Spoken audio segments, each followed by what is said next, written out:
Good afternoon, ladies and gentlemen. Shalom. I'm David Menzar, Israeli government spokesman for the National Public Diplomacy Directorate here in the office of the Prime Minister. It's Thursday, the 27th of February, day 510 since the start of the October 7th war. I'll give you a quick update from me and then we'll take your questions at the end. Remember, please put your questions in the chat together with your name and your news outlet. Firstly, on the release of 4 of our murdered hostages last night to Israel after 510 days in Gaza, I can confirm the completion of the forensic identification process by the Health Ministry National Center of Forensic Medicine, together with the Israel Police and the IDF. The families and loved ones of Ohed Yahalomi, Tzachi Idan, Shlomo Mansour, and Itzik Elgarat of blessed memory were murdered. Ohed Yahalomi, Tzachi Idan, and Itzik Elgarat were murdered in captivity inside Gaza. Shlomo Mansour was murdered in the October 7th, 2023 massacre, with his body taken into Gaza and held there. These forensic results were augmented by our own intelligence. Their bodies have been returned for burial to Israel. To their families, the Prime Minister said that as a nation we are in pain, together with you, that our nation embraces you and that our nation shares in your mourning. With these releases, here is the status of our hostages still held by Hamas. 59 hostages currently remain captive in Gaza, the living and the deceased. Israel has returned 195 hostages. The Prime Minister again confirmed the moral and the ethical obligation to do everything in our power to return all of the hostages, every last one. Next to Syria. This week, the IDF attacked military targets in southern Syria, including weaponry. Israel will not tolerate the presence of military equipment and forces that pose a threat to our citizens in the security area in southern Syria. We will continue to operate to remove any threat, any attempt by the regime's forces and terrorist organizations to establish themselves in the area will be thwarted. In Syria in particular, IDF forces will remain on the summit of Mount Hermon and in the adjacent buffer zone. We will remain for the foreseeable future. We will not allow the presence of the HTS organization, or a new Syrian army in the area south of Damascus. Southern Syria will be demilitarized until such time as alternative arrangements can be made. Next to Lebanon, let me update you on the situation there. Yesterday, our Air Force targeted and hit Maharan Ali Nasser al-Din. He was a significant terrorist in Hezbollah's 4400 unit. Hezbollah's 4400 unit smuggles weapons into Lebanon from Iran via Syria to rebuild Hezbollah stockpiles. Their smuggling is a clear threat to Israel's security, and it violates the understandings between Israel and Lebanon. Israel has brought Hezbollah to its knees. We are strictly enforcing the ceasefire agreement. We will not tolerate any violation and any threat from Hezbollah, and we will hold strategic points along both sides of our northern border. Why? To ensure that our communities are never again threatened by a ground invasion from Lebanon. Next to anti-terror operations in Judea and Samaria, the last week has seen our forces apprehend 75 wanted people and confiscate 17 weapons. Last night in northern Samaria, Al Yamun, 4 were arrested and 2 M16 rifles were seized. In Hebron, another 4 were apprehended and another 2 M16 rifles seized. And in Imatain, thousands of shekels worth of terror funds were also seized. This week in Jericho, several wanted were apprehended with dozens questioned suspected of terror activities. There will be no safe havens for terrorists in Judea and Samaria. This is from where murderous attacks have been launched. Iran and Hamas want more IEDs, more terror, more shootings, more suicide bombings. Israel is preventing that escalation. And finally, with the approach of Ramadan here in Israel and around the world, it remains a source of pride for all Israelis that Israel's Declaration of Independence explicitly protects freedom to practice religious beliefs, freedom for all faiths and worship, regardless of one's religion. So, whether Jewish, Christian, Muslim, Druze, no matter.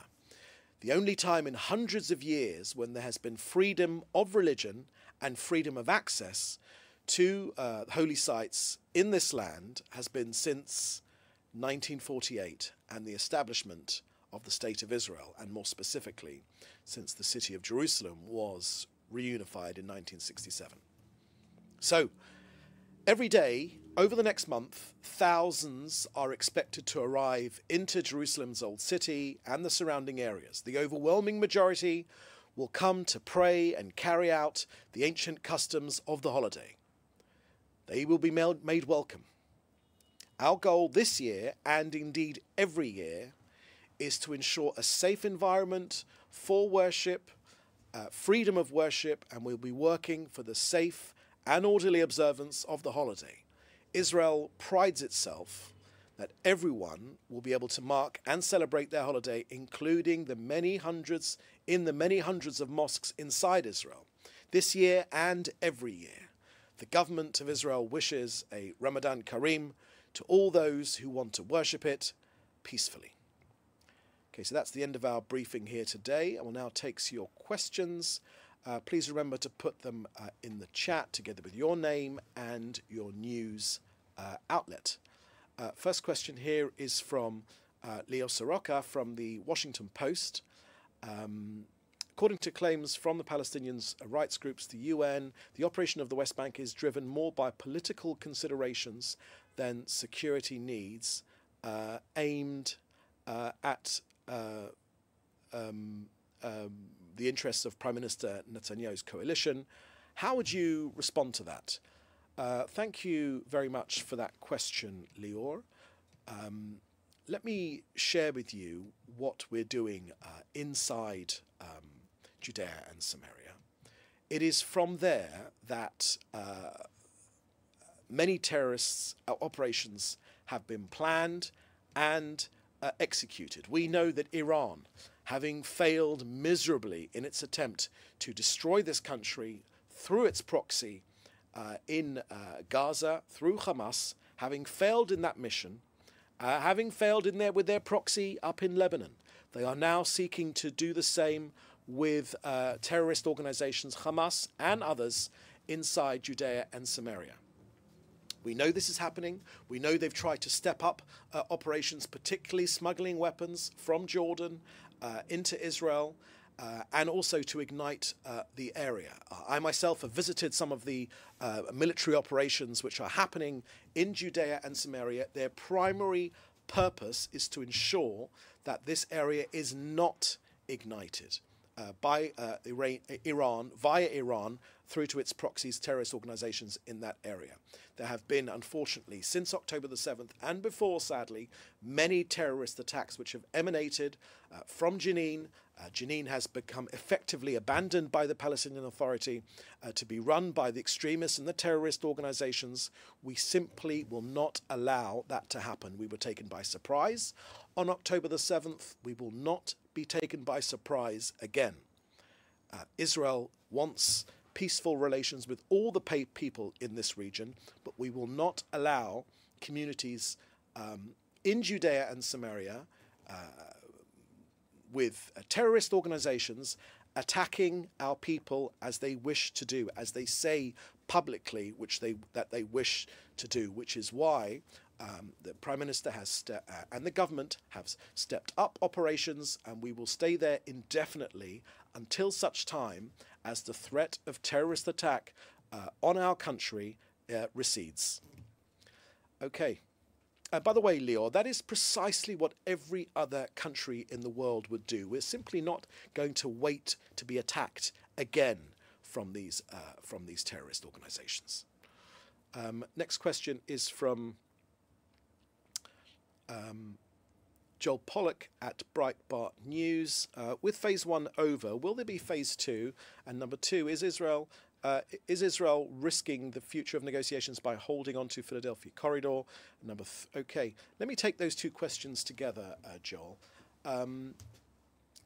We've spoken about what the objectives of this war have been. We've mentioned them many, many times before. They are, of course, to get all of our hostages home, every single one. That is the commitment of the Israeli government to ensure that Gaza can never again be a threat to this country, and to destroy Hamas's governing and military capability. There is no scenario. The Prime Minister has made this crystal clear, and he speaks on behalf of the entire nation. There is practically wall-to-wall support for all of these objectives, but allowing Hamas to continue in Gaza is simply not an option. Now, let me answer your question specifically. The Prime Minister has today authorized a delegation to go to Cairo to take forward negotiations to get our hostages home. Okay, that is what the Prime Minister has done, because we want to bring them all home. It is our moral obligation. It is our ethical obligation. We need to bring them home right now, as soon as possible, as soon as humanly possible. Okay, let me take another question here from Samuel Faure from Le Monde newspaper in France. Would Israel support the formation of a Druze force in southern Syria? Thank you for that question, Samuel. The Prime Minister and the government have made clear that all minority rights should be protected in Syria. It is a key test. It is the key test of HTS in control of Syria, that minority rights are protected. We know the provenance of HTS. We know that they're born out of ISIS and Al-Qaeda. We know that they welcomed the October 7th massacre. We know that they are jihadists. One of our ministers has described them as wolves in sheep's clothing. Many in the international media have been charmed by them because Al-Jalani puts on a suit and tie. But we believe in actions rather than words here. We here in Israel, we're not going to let Syria become a staging ground for attacks against us. Our forces will remain in key positions along our border with Syria for as long as necessary to protect our security. And specifically on the Druze, let me tell you that this is a key test for the new Syrian administration, the new regime. It is a key test to see how they protect the rights of their Druze inside Syria. This is of key relevance to us here in Israel, because we dearly love our own Druze community. We dearly love our own Druze community. They fight alongside our soldiers. They have died alongside our soldiers in this war for our very existence, and they have made sacrifices again and again and again, showing their loyalty to this country. And because our Druze here in this country have family inside southern Syria, it is an obligation for the Syrian regime to protect their minorities. And again I say, the world is watching if what they say is genuine by how they treat their minorities, the Druze being key amongst them. I hope that's clear enough, Samuel. Hannah Julian from the Jewish Press. Is there any truth to the report that more hostages are to be freed from Gaza this Saturday? Thank you for that question, Hannah.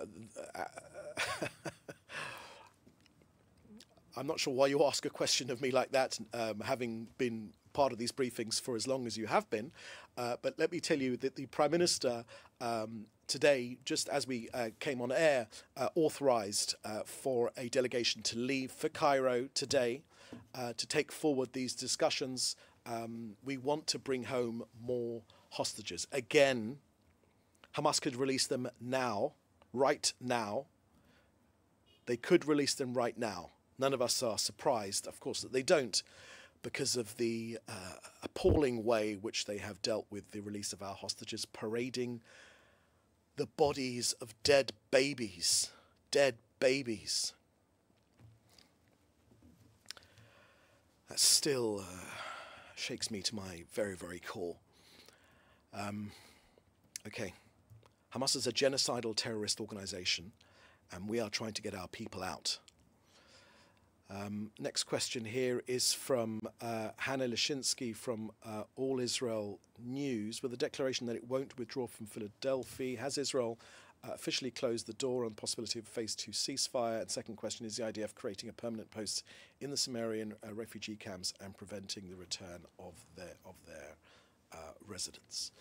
Thank you for that question, Hannah Leshinsky from All Israel News. I believe that I've answered the question on Philadelphia. I've got nothing more to add, particularly on Philadelphia. But as I said, one of our Prime Minister's authorised a delegation to go to Cairo today to take forward discussions. And when it comes to the next phase of these discussions, look, these discussions on a permanent ceasefire, we've been having them ongoing with our US partners. They've been ongoing for quite a while now. And in reality, we keep getting asked phase 1, phase 2, and etc. These discussions have never really ended. Yes, we know they are difficult, but we are committed to getting all of our hostages home and achieving all the other war aims. And this war will not end until we've met all of our goals in this war. And of course, the ultimate goal is a permanent ceasefire. Hamas must not, will not be in power in Gaza. The future of Gaza must be demilitarized and de-radicalized. That is why the Prime Minister has stated again, as recently as yesterday, that President Trump's plan, his out-of-the-box thinking, are very much welcomed here in Israel. And as famously as Einstein said, repeating the same failed policies and expecting a different outcome is the definition of insanity, which is why we welcome so much President Trump's out-of-the-box thinking. Okay, another question here. If you could just go up a bit. There's another question here from Joel Pollack at Breitbart News. South Africa's President, Cyril Ramaphosa, recently reiterated threats to Prime Minister Benjamin Netanyahu in accord with the ICC warrant. Will Israel ask for Ramaphosa and his government to be sanctioned and arrested for their own corruption and human rights violations? Thank you for that question, Joel. Unfortunately, the South African government is repeating the same failed policies of many Arab nations, seeking to divert their own shortfalls, problems, corruption, dictatorial behavior by seeking to promote sanctions or divert attention to Israel. We see through it. The world sees through South Africa's actions. We know that they're under the orbit far too close to Russia and also to the Iranian government, which is why their position is extremely regrettable. And I know that the US administration and President Trump in particular is looking at this extremely closely. Okay, next question from George Dastis from EFE, the Spanish news outlet. Are there any more about restrictions placed on access to the Temple Mount during Ramadan? Thank you for that question, George. Please take a look at my briefing I've just given, where we spoke about Israel's commitment of freedom of access for all religions in this country. Peaceful access. We're asking, and that will continue this year as they have in every year. Your question is some sort of fear-mongering, which we are quite used to, but it doesn't change the reality of the fact that there is a lot of fear-mongering, and it's done by extremists and by terrorist elements seeking to ignite Jerusalem. There will be no restrictions except for safety, because there are hundreds of thousands of people which will go and pray in Jerusalem. During this holy month, we will of course maintain public order, and we ask all of the people who are celebrating Ramadan, commemorating Ramadan, that they will have access, but of course we welcome all peaceful visitors. What we cannot, of course, and no country would countenance, is people seeking to foment violence and attacks on anyone else. These sites will be open. The usual restrictions for public safety will be in place, as they have been every year, but no one should fall for the terrorists' attempt to ignite the situation over Ramadan. It won't work, and people should see through these transparent efforts. And finally, last question here is from Fred Ager. Israel's defense minister talk about Hamas plotting attacks on soldiers and communities even during the ceasefire. Could you please elaborate more on this issue and the consequences of phase 1 and phase 2 of the ceasefire, and what military and political response should this call for? Do you plan to extend phase 1 of the ceasefire to release more hostages instead of moving into phase 2? Thank you for that question, Fred. We've made clear why Israel's taken the action it is taken in Judea and Samaria. We know that Iran, we know that Hamas are trying to ignite the area constantly, even more so after their failed attempts to destroy this country via Hamas and via Hezbollah and via the Houthis and via the Shia militias in Iraq. All of those efforts have failed. And the Prime Minister is right when he talks about the achievements of this war. They are indeed tremendous, thanks to the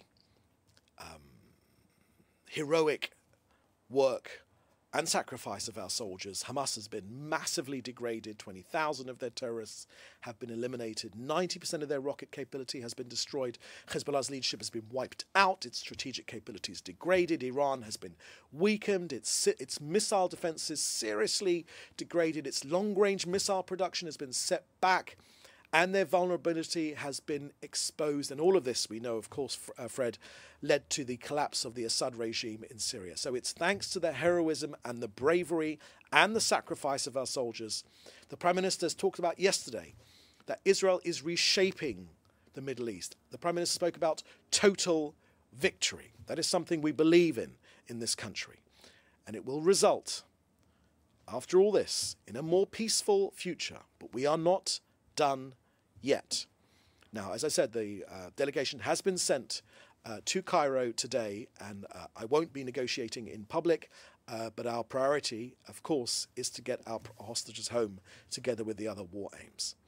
Okay, that is the last question, I believe. Thank you for joining us here today. We'll have another briefing again shortly, and in the meantime, please do stay safe. You can contact us in the usual way, and we'll see you next time. Thank you very much. Bye-bye.